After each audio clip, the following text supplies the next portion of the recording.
उम्मीद है कि अब आपको यह समझ में आ जाए। तो ये आप सबसे महान धार्मिक नेता हैं ईरान के, यही सब कुछ डिसाइड करते हैं, इन्हीं के इशारों पर पूरा ईरान चलता है। इन्हीं के ही मतलब बहुत करीबी थे जो रईसी थे, जो कि हेलीकॉप्टर क्रैश में चले गए। उसके बाद में अब यहां पर चुनाव होता है और नए राष्ट्रपति बनकर आते हैं।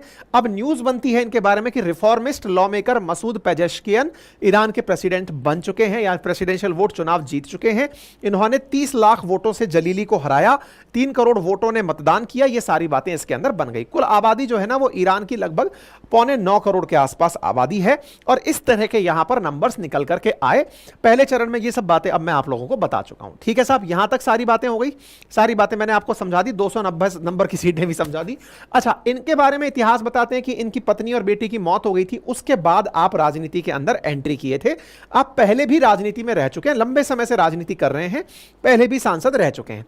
इनके द्वारा मतलब ये थोड़े से मॉडरेट इसलिए माने जाते हैं कि सलमान रुश्दी करके एक इंडियन ओरिजिन के पत्रकार थे, जिन्होंने कभी बहुत ही आपत्तिजनक टिप्पणी कर दी थी इस्लाम को लेकर के, तो उनके खिलाफ ईरान में फतवा जारी हुआ था। उस फतवे को हटवाने वाले लोगों में ये थे। तो ये माना जाता है कि ये थोड़े से मॉडर्न ख्यालातों के हैं, यानी कि लोगों को मानवता की दृष्टि से ट्रीट करने के लिए जाने जाते हैं, इसलिए इनको रिफॉर्मिस्ट नाम से जाना जा रहा है। ठीक है साहब, तो फिलहाल यहां पर चुनाव होते हैं और चुनाव होने के बाद में यहां के चुनाव परिणाम इस बात की उम्मीद लेकर आते हैं कि यहां पर आने वाले समय में महिलाओं को हिजाब से मुक्ति मिलेगी। ऐसा क्यों?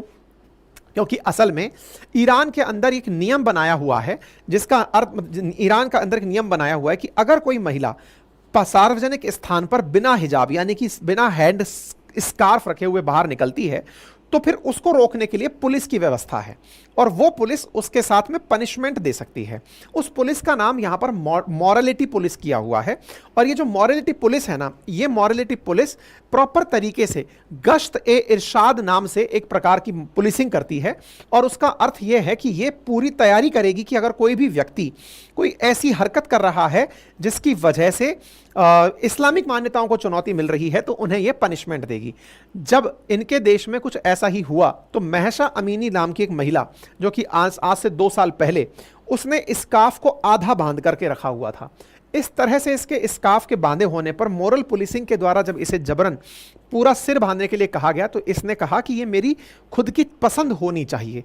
इसकी इस तरह की बहस ने ईरान में एक माहौल पैदा किया। बहुत सी महिलाएं इसके समर्थन में आने लगी।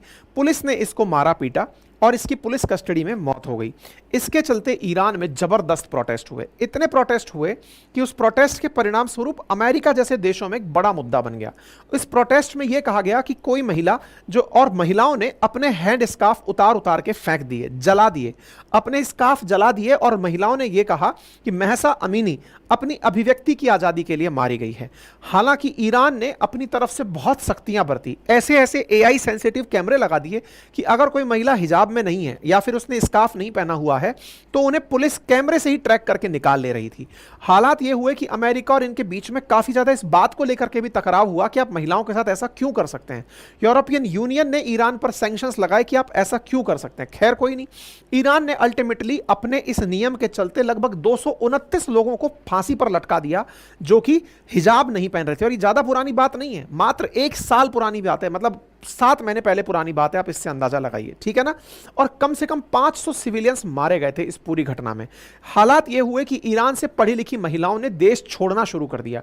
15,000 से अधिक महिलाएं दूसरे देशों में जाने की अर्जियां लगा दी कि हम इस देश में नहीं रह सकते। आप इसका अंदाजा लगाइए कि जब रईसी मरे थे ना, जब इनका हेलीकॉप्टर क्रैश हुआ, तो ईरान में पटाखे चलाए गए थे। ईरान में कई जगह ऐसे थे जहां पर क्रैकर्स चलाए गए थे, क्योंकि ये व्यक्ति बहुत सख्त मिजाज के माने जाते थे हिजाब को लेकर के, स्कार्फ को लेकर के।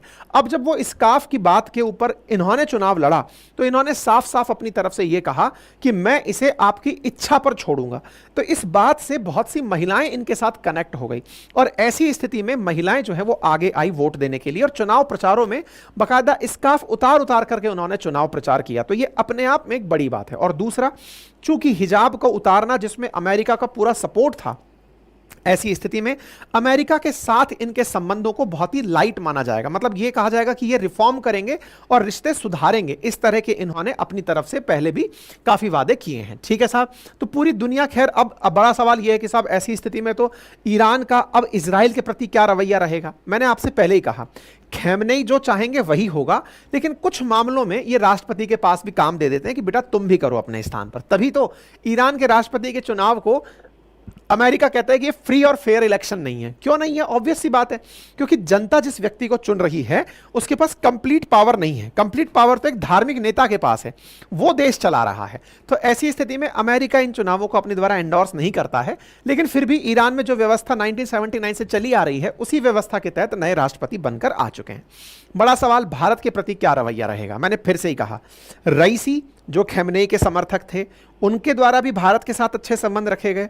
वर्तमान में भी खैमनेई का ही व्यक्ति बनकर आया है, यानी कि धार्मिक नेता के ही बैठाया हुआ व्यक्ति है, तो निश्चित ही भारत के साथ संबंधों पर कोई भी